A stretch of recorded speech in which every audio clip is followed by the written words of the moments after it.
Ready? Start. Irrigation and power form the basis of the agricultural and industrial development of our country. After the droughts of the previous 2 years, no one in India needs any reminder about the vital importance of irrigation. There is also no doubt that electricity will always be a basic element in any formula for progress. The drought has also proved that electricity is an input for agriculture. I am glad to be here because, as engineers, scientists, and technologists, you represent the future. As citizens and administrators, we look to you to uncover our natural resources and suggest how best these might be exploited in the national interest. Technology is moving ahead in every direction, and day by day, new opportunities are opening up before all of us. What we need is the availability of large quantities of power at very low prices, which would influence changes in technology and stimulate the development of a new technology. We have vast water resources in the Indo Gangetic Basin, of which I am being constantly reminded by our Minister Dr. K.L. Rao.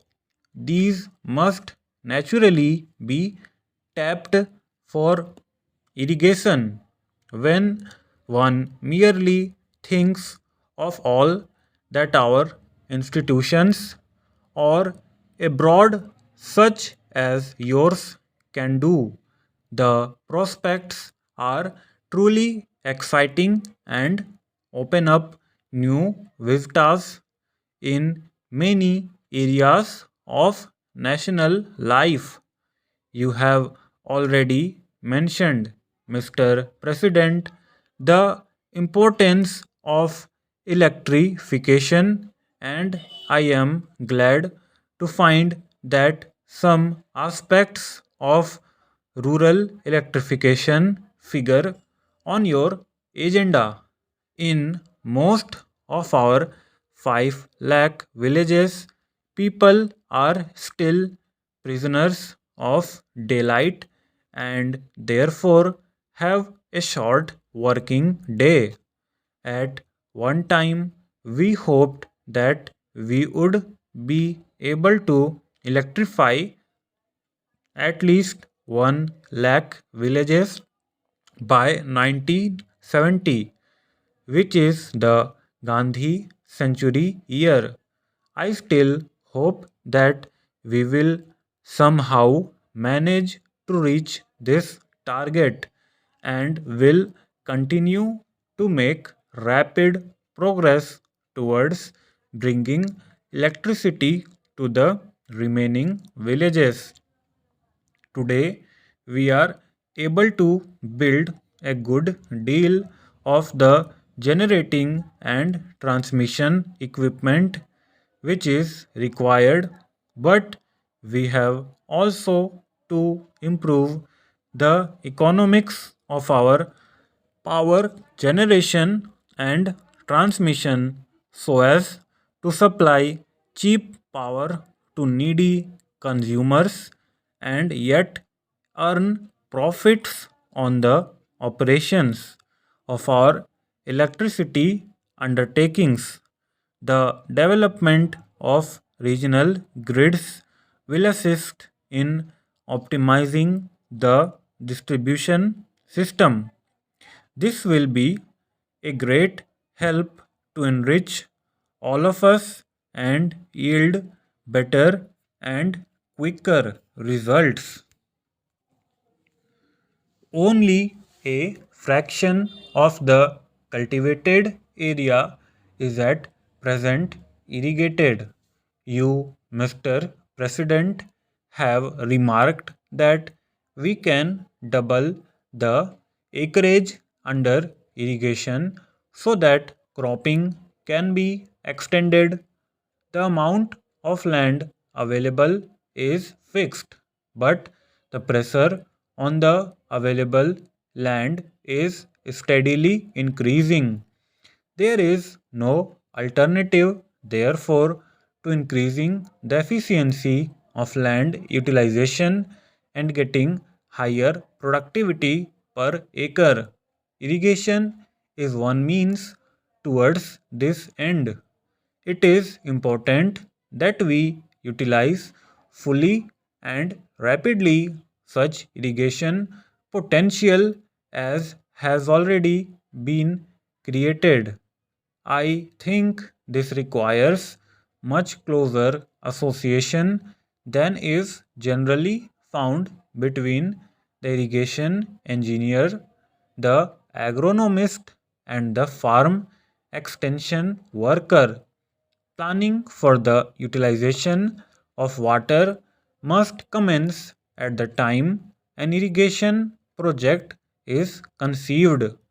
It cannot be left to be taken up when construction is advanced or after storage has been completed. I have been heartened to hear of the good work which has been done in the Kosi area. This might well be a model along with some others to be studied with advantage. India already has what is said to be the largest irrigation system in the world.